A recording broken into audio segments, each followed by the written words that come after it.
Talking there about the Queen in Northern Ireland. Let's return to our correspondent Mark Simpson, who is in Enniskillen. We've had a few delays, Mark, but that hasn't put the crowds off. What's happening at the moment? Better late than never. We're told the Queen will land in Enniskillen within the next 5 minutes. Famous last words. I know I've said that before. The crowd here in Enniskillen itself are being incredibly patient. It's been a horrible, horrible day. You wouldn't believe it's June, but they're waiting here because a little bit of history is about to be made. The Queen's going to come to St Angelo Airport, which is only about 5 minutes down the road from here. She's expected, as I say, to land within the next 5 or 10 minutes or so. Her plane was delayed. She was supposed to land there really an hour ago. The plane was diverted back to Belfast. She then had to get in a helicopter, we think. The good news for this crowd is that in spite of his recent bladder infection, the Duke of Edinburgh is with the Queen, and he and her, we expect, within the next 20 minutes or so, will be making their way, perhaps not on foot, in a vehicle up the main street of Enniskillen in the next half hour or so. I should say, one of the groundbreaking things about this visit is the very fact that I'm talking to you about it now. During the Troubles, for more than 40 years in Northern Ireland, if the Queen was coming to Northern Ireland, people like me weren't allowed to report it. People like them weren't allowed to know that she was coming, because for security reasons, no one was allowed to know that the Queen was coming, for the simple reason that there were fears that the IRA or another Republican paramilitary group could attack her. Today's very different. We've got this cross-community service taking place. You can see some of the guests there in the Protestant cathedral here in Enniskillen, but the guests that you're looking at, without naming them individually, are not just Protestants. This is going to be a real cross-community service, a sign of new times here in Northern Ireland, whereby Protestants and Catholics are mixing a lot more easily. It's one of the benefits of the peace process, and I suppose we need to stress that it is a peace process. Northern Ireland doesn't have peace, and out of vision we're not showing them for obvious reasons, but there are some soldiers, there are a lot of armed police officers, just in case. There's no such thing as 100% security even these days here in Northern Ireland, Jane. And we are going to hear the word historic, I think, over and over for the next 48 hours, aren't we, Mark? I just wonder whether you're able to give us a sense of perhaps what some of the crowd have been saying to you, maybe what some of the invited guests have been saying to you. I know they've been out there very patiently for a very long time now, as you've alluded to, but what sort of sense have you been getting from people? There's been some good Ulster banter when I had to go and tell the crowd, look, the Queen's been diverted, she's not landing here in Enniskillen, she's had to go to Belfast and make her way somehow from here to Enniskillen. Someone told me they'd just got a message on Twitter to say that she'd actually hired a car at Belfast International Airport and got a people carrier for her and the Duke of Edinburgh. She was driving and they were making their way up the M2 as we speak. So a little bit of Ulster banter to fill in the time, and I have to say, it has been a long time, because some of the crowd here have been here since 4:30, 5 o'clock this morning. It was miserable, it was wet, the tea and coffee shops weren't even open. But looking through the crowd, you can't be sectarian and go around and asking people, are you a Protestant or are you a Catholic? But there is a mix there.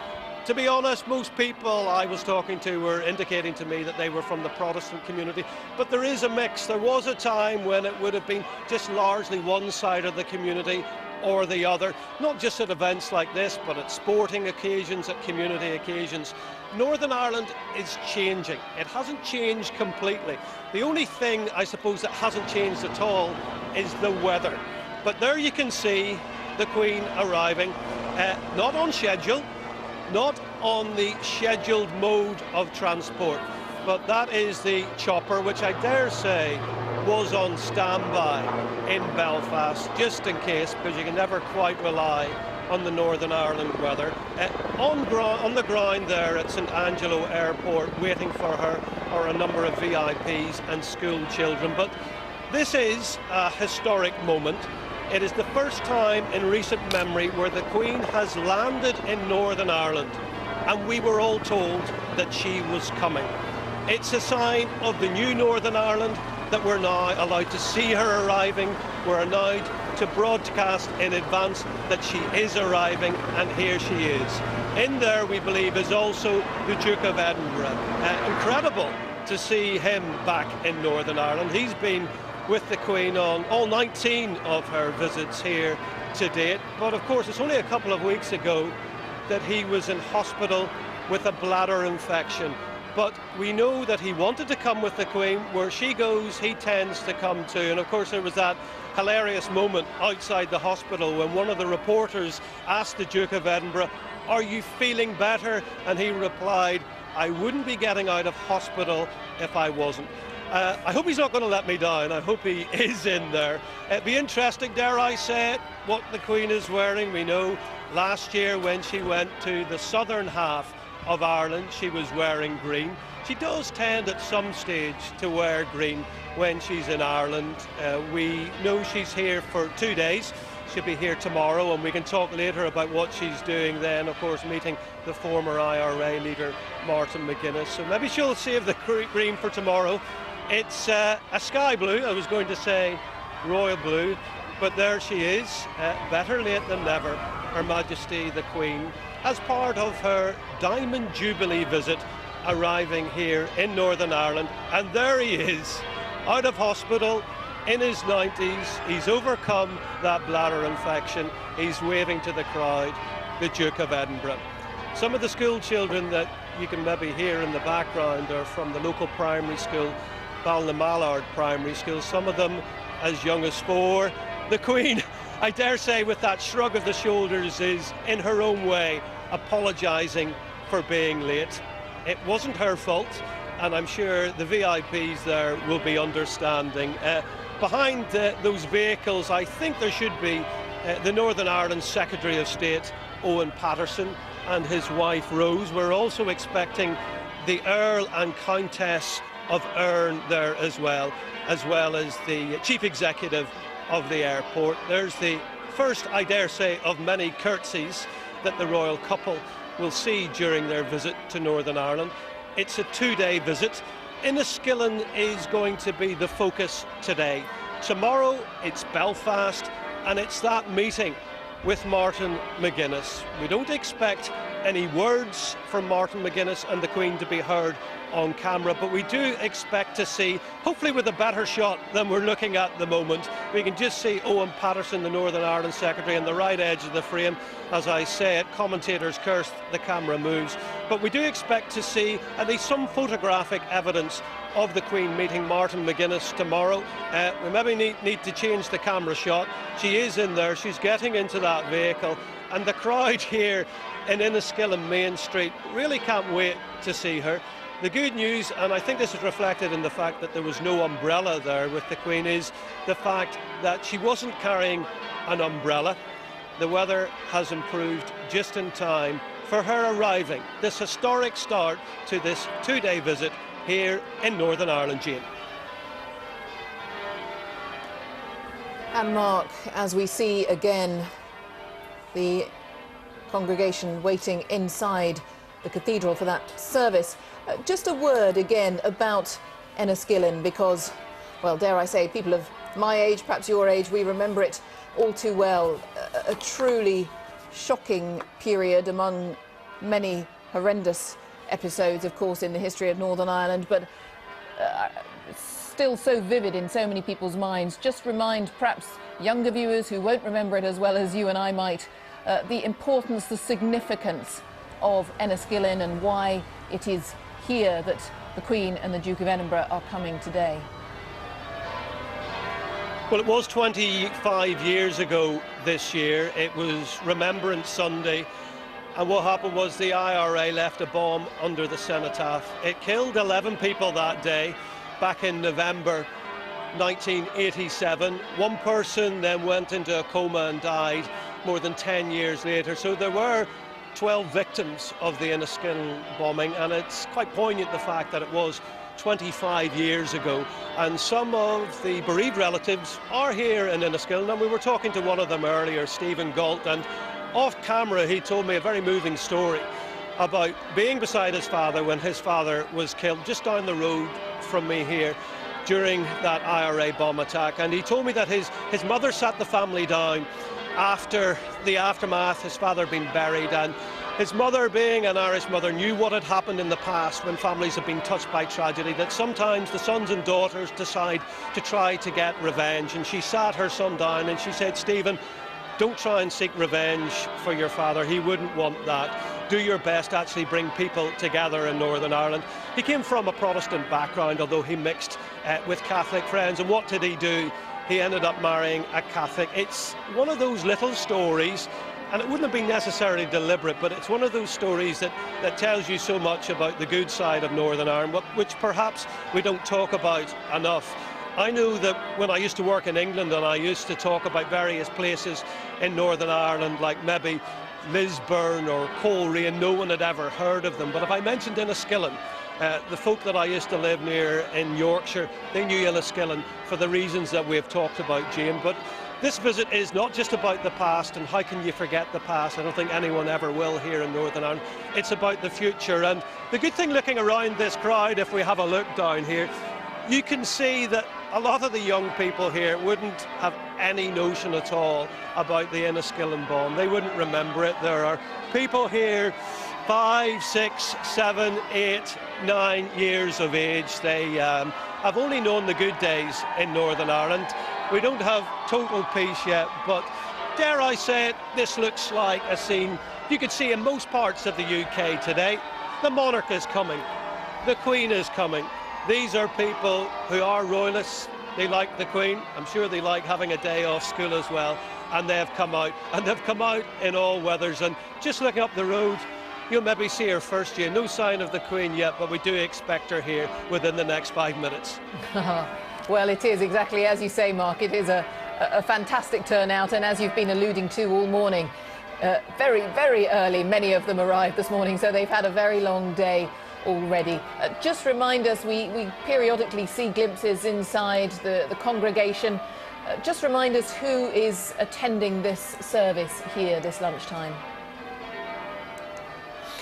Well, as always, it's the great and the good, but in a Northern Ireland context, that used to mean just really unionist politicians, Protestant clergymen, Protestant school children, as much as anything to avoid insensitivities of asking people to go somewhere that they wouldn't necessarily feel comfortable with. Looking around that congregation, we're going to see not just Protestant bishops, but Catholic bishops as well, not just unionist politicians, but nationalist politicians. And yes, maybe it looks quite middle class or even upper class, and it's maybe not many of the local people here from Enniskillen, but in its own way, it's quite symbolic of what's going to happen today, because dare I say it, no matter what is said in the cathedral later, what is sung by the choir, what is said in the sermon by the Reverend Alan Harper, perhaps the most striking moment is going to come after the service, because across the road from the cathedral here is a Catholic church, and all the Protestant clergy that are inside the cathedral and all the Catholic clergy that are inside the cathedral are going to walk across the road with the Queen and the Duke of Edinburgh to the Catholic Church. And yes, maybe people think that's cheesy, it's over symbolic, but as far as I know, and I've even been checking this with my royal correspondent colleague Nick Witchell and with staff at Buckingham Palace, I'm told the Queen has never been to a Catholic church while in Ireland, north or south. So that's going to be quite a moment. Just right on cue, the bells are stopping, so you can maybe hear me a little bit better, but that will be one of the key moments to look out for. Looking at my watch now, I would say that'll happen in about an hour's time. We're expecting the Queen shortly. I'm going to have another quick look. No sign of her yet, but as you can hear, Jane, the crowd are in good voice. Yes, I thought that the cheering actually was a clue, and but it would appear not. I mean, this visit today, tomorrow, Mark, this is part of the Diamond Jubilee tour, of course. Possibly everybody has slightly lost sight of that, in the sense that there has inevitably been so much focus on the fact that tomorrow the Queen will meet Martin McGuinness. I mean, is there any sense where you are that has not overshadowed this, but there's inevitably so much talk about that we forget that this is also part of marking 60 years on the throne, trying to meet the people that she has served over 60 years on the throne? Well, a historian has just walked past me here, Dr. Eamon Phoenix, who writes books on Irish history, and I dare say, to be honest, when he writes his next book, I'm not sure this cathedral and what happens inside it's going to be in that history book, or the Stormont Jubilee party. The reality is the big historic moment will come tomorrow morning when the Queen shakes the hand of Sinn Féin's Martin McGuinness. Why? Because when you think about it, and it's still odd for me, I have to say, saying the Queen and Martin McGuinness in the same sentence, never mind thinking about what it's going to look like tomorrow when they're together. Let's talk about a few obvious facts here. The IRA, of which Martin McGuinness used to be a member of, used to regard the Queen as the enemy.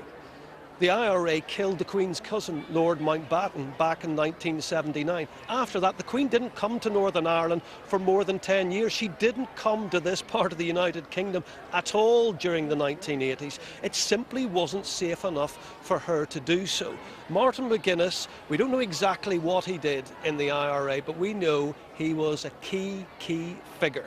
Perhaps no one will ever know. And I dare say, if you ask people, not just here in Enniskillen, but people watching wherever they're watching this broadcast, if they can think of one person who symbolises the IRA, who would they think of?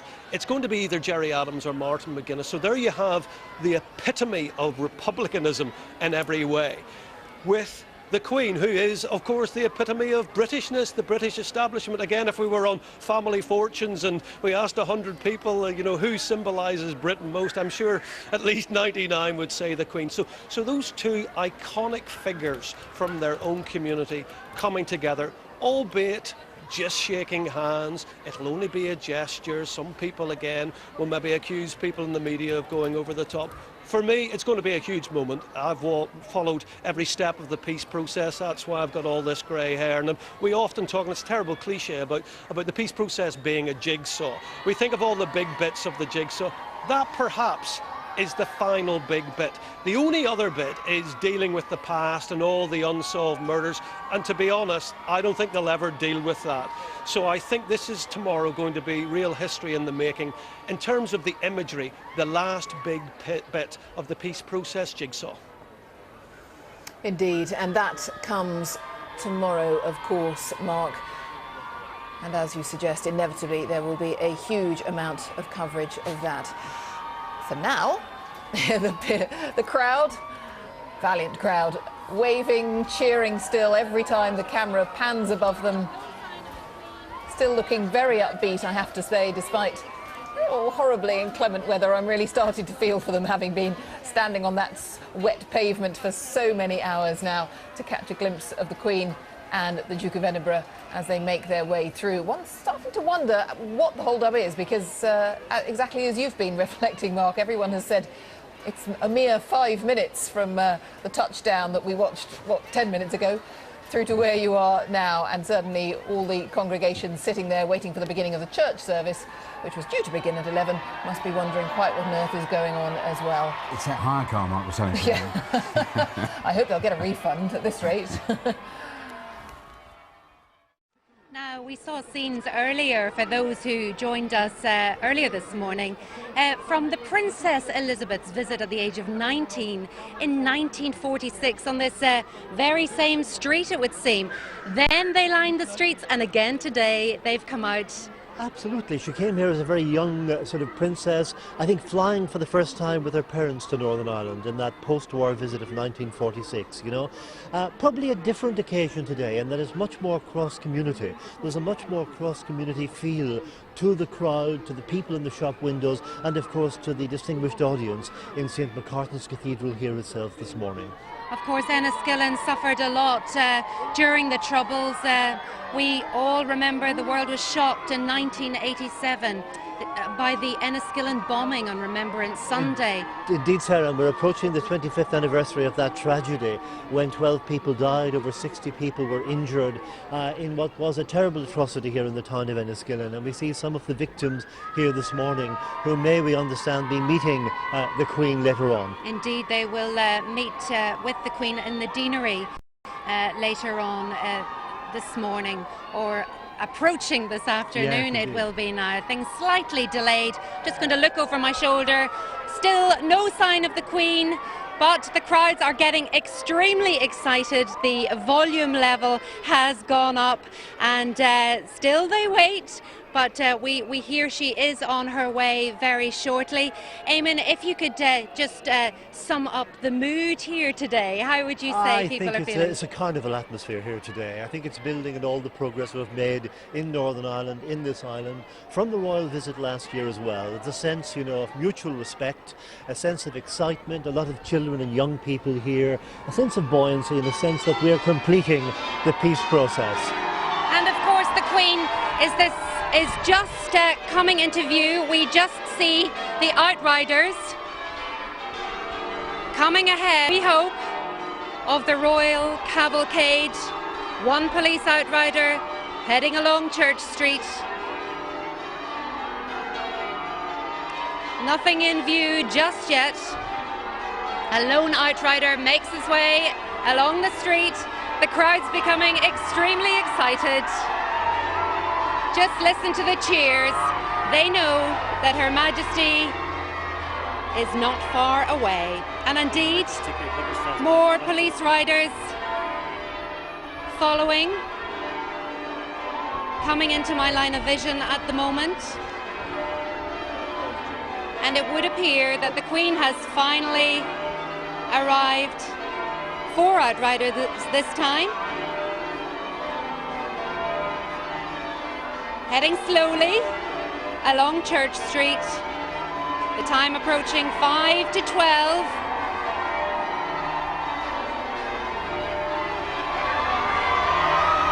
And there we see the police in front of the Land Rovers and the cars. The first car is coming into vision. There are quite a few. There is the Royal Standard on the second car. The Queen and the Duke of Edinburgh have finally made it to Church Street and St Macartan's Cathedral. The rain has stopped, the umbrellas are down, and the bells are pealing to welcome Her Majesty and the Duke of Edinburgh.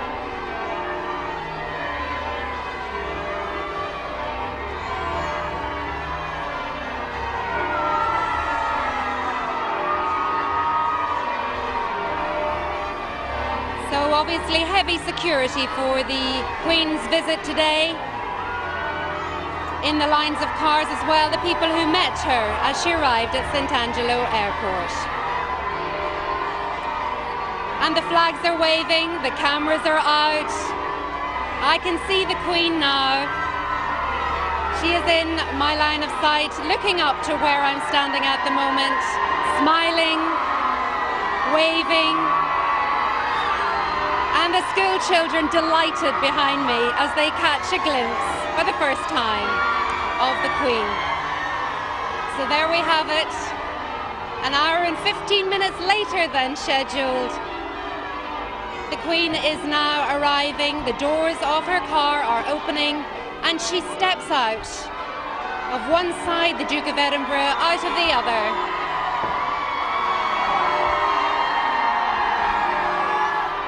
And she's coming up to St Macartan's, being greeted there by the Dean, who finally gets to meet the Queen and do what he's been rehearsing for a long time now, the Very Reverend Kenneth Hall. We can also see the Secretary of State, Owen Paterson. A big day for him too, as he welcomes the Queen and the Duke of Edinburgh on this, the Diamond Jubilee. There we go, up the steps. The Duke slightly behind the Queen. They've now entered into the cathedral. It's now over to Noel.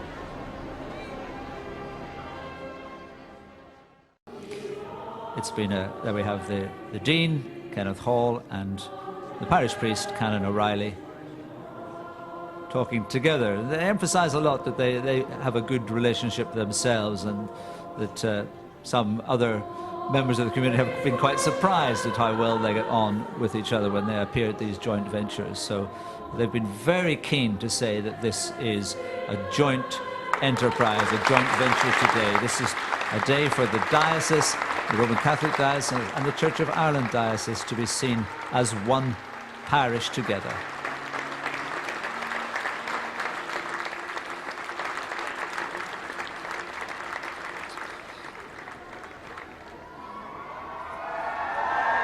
There's even been a rumour that the sun has come out,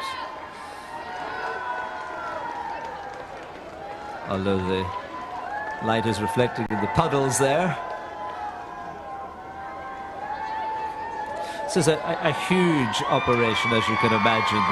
It's been many, many months in planning. Dean Hall has been saying that he's been in weekly, daily and most recently hourly contact with the Northern Ireland office and with the authorities at the palace to decide, to finalise guest lists, to finalise the music that would be played. All those details, as you could imagine, that go into the security arrangements. We were all told to be in place this morning by 7:30. Everyone who was coming into the precincts of the cathedral had to go through an airport-style search. Noel, can you distinguish what they're singing there? I can't quite make it out. We Want the Queen, I think it is. People came from lots of different places today. And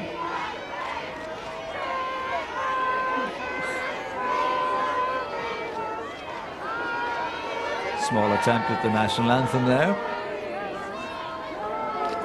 More flowers.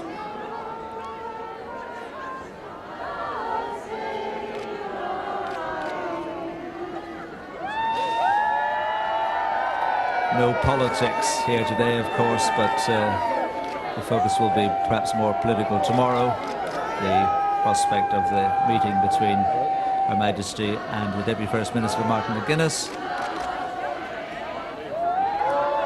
But that's for tomorrow. Today, it's the people of Fermanagh enjoying an up-close encounter with the Queen on her Diamond Jubilee tour.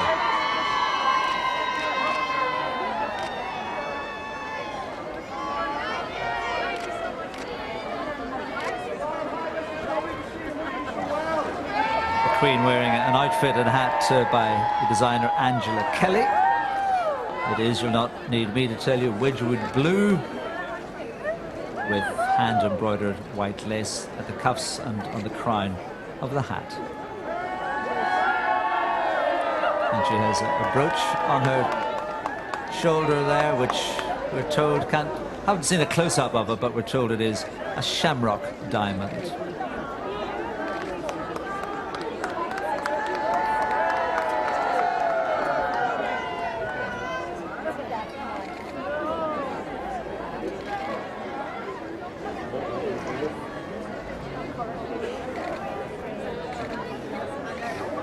Inevitable baby being held up for the royal admiration.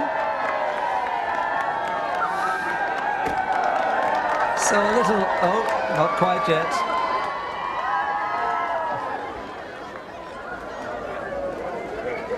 You always think the security men just want to get Her Majesty into the car as quickly as possible, but she was lured over to the other side of the road by the loud cheers. But now at last,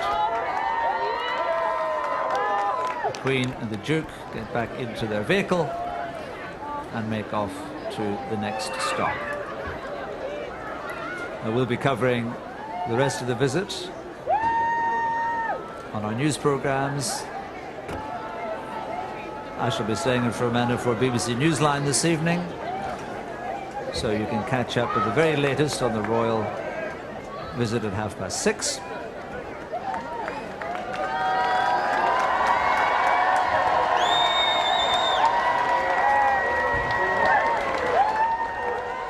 So delighted crowds waving off the Queen and the Duke of Edinburgh. There they depart from Enniskillen. The crowds waited from around 7 o'clock this morning And then finally the Queen came out and shook a few hands. That's all anybody wanted, was just a glimpse of Her Majesty and the Duke of Edinburgh.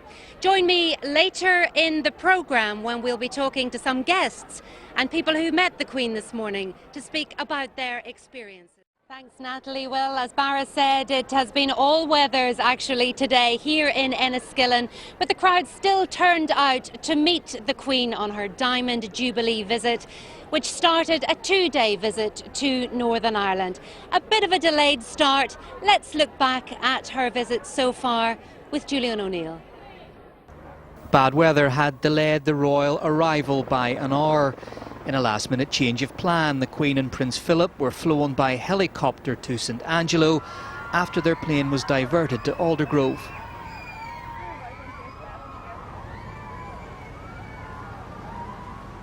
This is a 2-day visit, and the first engagements are in Enniskillen. Crowds lined the streets to watch as the Queen was driven to St Macartn's Cathedral. Around 750 guests had been invited for a Jubilee Thanksgiving service. We come together to offer our worship and praise and thanksgiving, to hear and receive God's holy word, to give thanks for the 60-year reign of Elizabeth our Queen. First Minister Peter Robinson was among the senior politicians and read a lesson from the book of Matthew. The main sermon was delivered by the Church of Ireland Bishop Alan Harper, who recalled the Queen's visit to the Republic last May. For many, it was an occasion of profound significance and deep emotion. Shackles, which had been steadily loosening since the ceasefires and the Belfast Agreement, finally fell away, giving us a new freedom to be positively rather than merely negatively ourselves. Another chapter in that modern history will be written tomorrow when the Queen meets Martin McGuinness in Belfast. But before then, there are other engagements in Enniskillen. Julian O'Neill, BBC Newsline. So it's been an incredible morning here in Enniskillen. It's all been about reconciliation, the service inside St Macartn's Cathedral there. Afterwards, we saw the Queen head into the Deanery, where she had a private meeting with victims and victims' families of those bereaved in the Enniskillen bombing. And one of those who met the Queen was Stephen Galt. Stephen, you were injured in the bombing yourself and you lost your father. That is correct, yes. So you met with the Queen. What was that meeting like? Very, very nervous at first, but when she came in, she's a total lady. She made us feel very at ease. It was just an honour and a privilege to actually meet Her Majesty the Queen, especially when this is the 25th anniversary year of the Enniskillen Poppy Day bomb. What did she say to you about what happened? Just asked generally, was I injured and was I there on the day and different things like that, and asked me how I was now. Just asked me, was I still living locally, and just general, just a couple of brief questions over a few seconds. It's a difficult day for you because it does bring back those memories of that awful day. Oh, it certainly does, but it highlights the point that the Enniskillen victims will not be forgotten when Her Majesty the Queen made time in her hectic schedule in her Jubilee year to come to Enniskillen and have a service in the cathedral, not only to remember the victims of Enniskillen bomb, but other atrocities as well. Stephen, we'll leave it there. Thank you very much. Well, the service inside the cathedral included beautiful music provided by Praetora, the Royal School here in Enniskillen. And I'm joined now by Christian Swain. Christian, you were that fabulous flautist who played in front of the Queen. Just tell us now, you played, it was the Londonderry Air, but very, very different. How was it for you? It was a great moment. I'm very proud to be and privileged to be asked to actually play, and same with the whole choir members. It's a great honour to be asked to be part of such a great event for the local town. And how were the nerves? You were so close to her. Yeah, no, it was scary to think how close we were actually, but no, I wasn't too nervous beforehand. It was more the night before I was getting a wee bit nervous, but not too bad. So you didn't sleep at all last night? I had a few hours, but that's about it. Now you play with James Galway, and I've heard as well that you've been accepted to study at the Royal Academy of Music. So what's next for you? You played for the Queen. Yes, that's right. No, in September I'll start up in the Royal Academy of Music, and this summer I'll be going back to Switzerland to his annual masterclass. I can't wait. I really can't. Okay, well, your teacher is beside you. Jeannie, you're the musical director here. How much notice did you get about this service, and how much preparation went into what you did today? I would say we had about 6 weeks notice, but we weren't allowed, of course, to say anything. So we had to assemble a choir and not tell them what we were performing for, which was a little tricky. There were a lot of questions asked. And then Kristen and I actually chose the piece. We both thought it was your idea initially. And I agreed that it would be a great idea that we would do a piece that was a very Irish piece.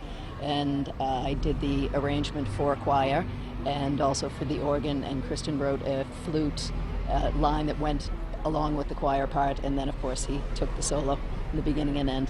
You must have been so proud of them, because it really was incredible. Yeah, I was extremely proud of all of them. They're a wonderful group of students. It's a terrific school, and we have about 70 total in the choir. And these are the seniors who are leaving, as well as some of the A-level and GCSE students who are just brilliant representatives of the entire choir and the school. And what did you think of the Queen now today? She looked great. Oh, she looked absolutely stunning, and it was just wonderful to see her in person. I have to say I did not sleep a whole lot last night either, but I was just thrilled, most especially that Kristen was able to play solo, because he's a star for us here. And Kristen, do you have to go back into school today? No, I've been finished school for about 4 weeks now. Of course, exam time, so you just put the yeah. uniform on again today? No, it's sadly the last time I'll have my uniform on. Sad times, yeah. Well, listen, thank you very, very much. It was an incredible achievement. I know yesterday in rehearsals, a spokesman from Buckingham Palace was so impressed by the choir at Praetora and indeed by Kristen. So thanks very much for joining us on this very special live programme from Enniskillen covering the Diamond Jubilee visit. We will continue coverage. The Queen is having lunch at the moment, but the visit continues for the rest of the afternoon, and you can join Noel Thompson at 6:30 with the next phase of this very momentous visit. Bye-bye.